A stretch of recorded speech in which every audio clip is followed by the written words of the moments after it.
So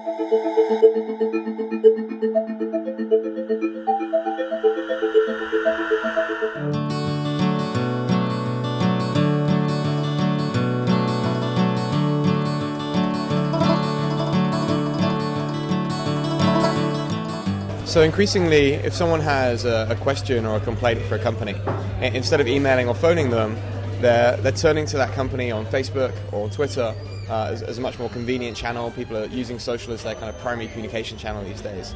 And so to deal with this, companies are having to set up completely new teams of customer service agents who are trained in how to respond publicly on a company Facebook page or a company Twitter account. And we have customers now who have like 30, 40 full-time customer service agents responding just to questions and complaints they're getting from Facebook and Twitter. And so Conversocial builds software that's designed to help power that.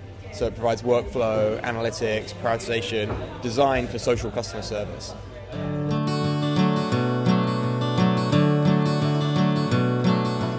When Facebook first launched its application platform in mid-2007, I immediately thought it was a really exciting opportunity for brands to engage with customers in ways they'd never done before. And so pretty much straight away I started to get involved. I started building applications for companies on Facebook in 2007 when the platform first came out. I set up, helped to found a monthly event called the Facebook Developer Garage, which was sponsored by Facebook. We had kind of 200 people coming every single month to London to hear about what was going on the Facebook platform. And I kind of ran that and got very close to Facebook, became kind of the Facebook guy in London in many ways. Helped to set up an agency that I co-founded called iPlatform, which was one of the first ever Facebook development agencies in London. And when Facebook released their kind of preferred developer program worldwide, they chose 14 companies, and we were one of the first companies in that batch and the only one in the UK. So I've been working on Facebook and the Facebook platform for a long time. But although we were doing a Facebook agency, building apps, promotions, campaigns, I was always looking for what was the kind of real big picture. And I really believed that social was changing the way people communicate, and how people communicate in general was shifting away from other online channels like email and chat, forums, and into places like Facebook and Twitter. And I really believed that this was going to fundamentally change how companies communicated with their customers. And so it was towards the end of 2009 that I decided to set up Conversocial, really based on this vision that we wanted to build software that would help companies communicate with their customers through social channels. And that was the crux of it. And as we started developing software and getting out there and learning from our customers, we realized that there was this major challenge for them around customer service, that people were turning to company Facebook pages and Twitter accounts and asking real questions, not just people venting about how much they hated a brand, but actually asking about refunds, products, deliveries, the kind of things that they would have done over email or phone were now happening publicly in Facebook. And this was really difficult for them to deal with, which is why we decided to focus on it. We took a very kind of lean startup approach. We had this kind of core big vision around communicating with customers on social, and we decided what's the most basic thing we can build, what we call kind of MVP, minimum viable product. Build something very quickly that we can get out there, get to real companies, just get them using it and testing it and see where the opportunities are. And so the first thing we ever built was a Facebook page moderation tool. And we actually built that just in a couple of months, and we had real companies using it, within 2-3 months. We weren't charging them for it at the time, we were just experimenting. And then it was over the course of that year in 2010, we kind of progressed the idea, added features, tested different functionality, and we had our first paying customer in September 2010, which is when after we'd released the product properly and we had a website and we're starting to get it out there.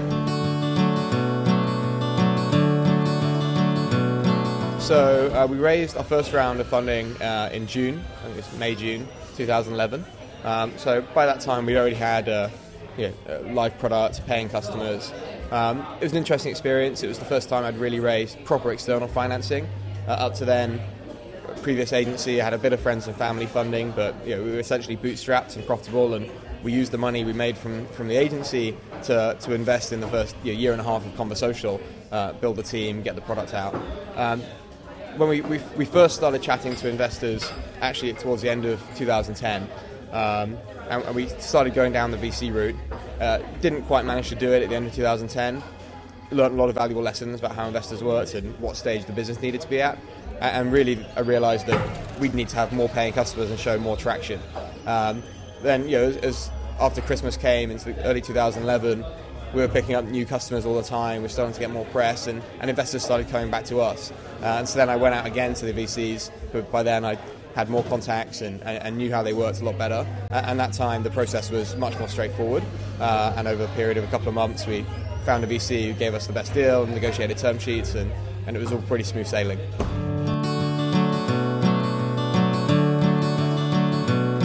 The most important thing is to really find the single opportunity that you want to go after.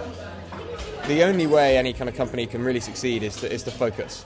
Especially for a startup, you have very limited resources, small team. There's a big world out there, and a lot of companies try to kind of do too much. And for us, especially in social, like you said, there's lots of people trying to build businesses on top of Facebook. It's a very crowded market if you consider the market to be general social technologies. And so actually one of the most important things for a startup is to identify what's the biggest opportunity that you can really go after with a very strong focus. And so for us, we've realised that there's this massive challenge for companies and massive opportunity around customer service. But it took us a while to work out that was the one thing we were going to go after.